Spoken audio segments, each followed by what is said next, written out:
faut quand même faire la différence entre les Russes qui sont des Russes normaux puis des Russes qui sont sur les listes de sanctions.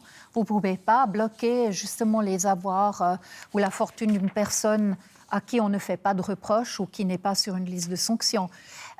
J'ai déjà entendu aussi ces estimations de 200 milliards, je ne peux pas les vérifier.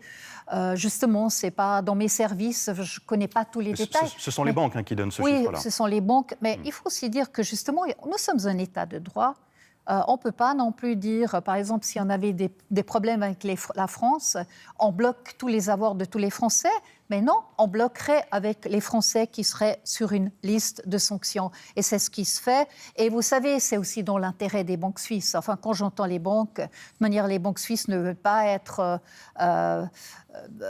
trop au centre de l'attention. Les banques suisses ont une stratégie aussi de l'argent propre, une stratégie aussi de l'échange international d'informations qu'on a adoptée en Suisse. Et puis, les banques elles-mêmes ont tout intérêt à vraiment bloquer les avoirs des personnes qui sont sur le liste des sanctions. Et puis, moi, je le salue aussi, c'est tout à fait correct.